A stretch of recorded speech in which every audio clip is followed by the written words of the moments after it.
వి gold trusted gold buyers. మీరు తాకట్టు పెట్టిన బంగారాన్ని విడిపించి ఈ రోజు ఉన్న మార్కెట్ ధరకు కొనబడును.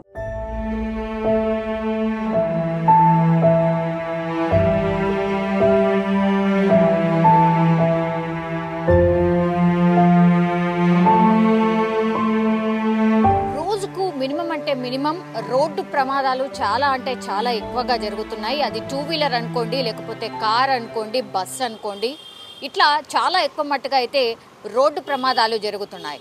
అండ్ దట్టు తెల్లవారుజామున అంటే 2 నుంచి 5 మధ్యలో చాలా ఎక్కువగా రోడ్డు ప్రమాదాలు జరుగుతుంటాయి. ఎందుకంటే ఎక్కువ నిద్ర వచ్చే టైం కూడా అదే కాబట్టి చాలా కేర్ఫుల్గా నడపాల్సినటువంటి సిచ్యువేషన్.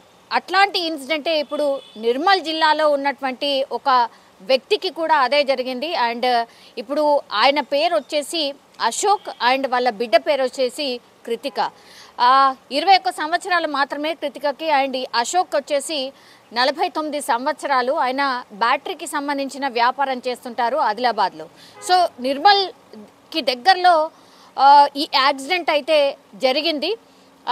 వేగంగా వస్తున్నటువంటి DCM అంటే యూటర్న్ మలుపు దగ్గర వీళ్ళ కారు కూడా వచ్చి ఆ DCMని ఢీకొట్టడం, అట్లాగే ముందు సీట్లో ఉన్నటువంటి తండ్రి అట్లాగే కూతురు అశోక్ అండ్ కృతిక వీళ్ళిద్దరు కూడా స్పాట్లోనే చనిపోవడం జరిగింది.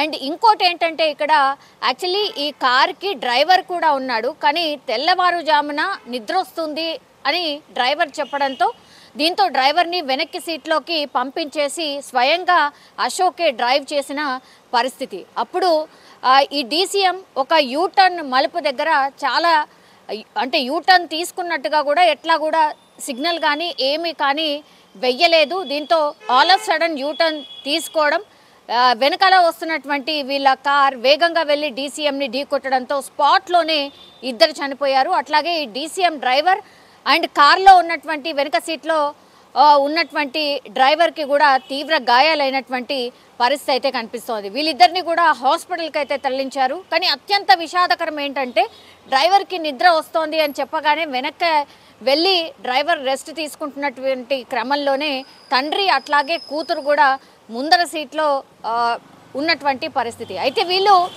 యాక్చువల్లీ కృతిక ఈమె బీటెక్ చదువుతోంది హైదరాబాద్లో. ఆమె ఎగ్జామ్స్ అన్నీ అయిపోయి హాలిడేస్ ఉండడంతో ఆమెను తీసుకురావడానికని హైదరాబాద్ వచ్చి తిరిగి వెళ్తున్నటువంటి టైంలోనే ఈ ఇన్సిడెంట్ అయితే జరిగింది. తెల్లవారుజామున మేబీ 4 నుంచి 5 మధ్యలో ఈ ఇన్సిడెంట్ జరిగినట్టుగా కూడా చెప్తున్నారు. ప్రస్తుతం అయితే DCMకి సంబంధించిన డ్రైవర్ని అదుపులోకి తీసుకోవడమే కాదు అతనికి హాస్పిటల్కి కూడా తరలించారు. అక్కడే ఆయన మీద కేసు కూడా నమోదు చేసినట్టుగా కూడా చెప్తున్నారు. కానీ అతివేగమా అని అంటే DCMకి సంబంధించిన డ్రైవర్ అంటే ఎట్లాంటి సిగ్నల్ వేయకుండానే U turn all of sudden U turn తీసుకోవడం, అది హైవే కాబట్టి కంట్రోల్ చేయలేక ఇప్పుడు ఇతను కార్ డ్రైవ్ చేస్తున్నటువంటి అశోక్ అనే వ్యక్తి పూర్తిగా వెళ్ళి ఆ DCMకి వెనక నుంచి డాష్ కొట్టడం. సో ఇమ్మీడియట్గా వీళ్ళిద్దరు కూడా అంటే తండ్రి కూతుర్లు స్పాట్లోనే చనిపోయినటువంటి సిచ్యువేషన్. సో హైవే మీద దయచేసి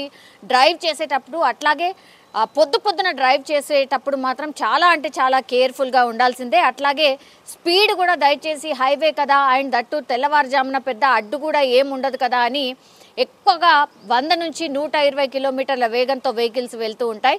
కానీ అత్యంత ప్రమాదకరం అని చెప్పొచ్చు. ఇగో ఇట్లాంటి ఇన్సిడెంట్స్ వల్ల అంటే తెలియకుండానే ప్రాణాలు పోతూ ఉన్నటువంటి పరిస్థితి ఉంటుంది. సో ఇప్పుడైతే పాపం కుటుంబం చెల్లా చెదరైపోయిన పరిస్థితి. జస్ట్ హాలిడేస్ కోసమని ఆమెని ఇంటికి తీసుకొస్తున్నటువంటి తండ్రి అట్లాగే కూతురు ఇద్దరు కూడా స్పాట్లోనే చనిపోవడం జరిగింది. దీంతో ఆ ఇంటికి సంబంధించిన వ్యక్తులు పూర్తిగా తీవ్ర విషాదంలో మునిగిపోయిన సిచ్యువేషన్.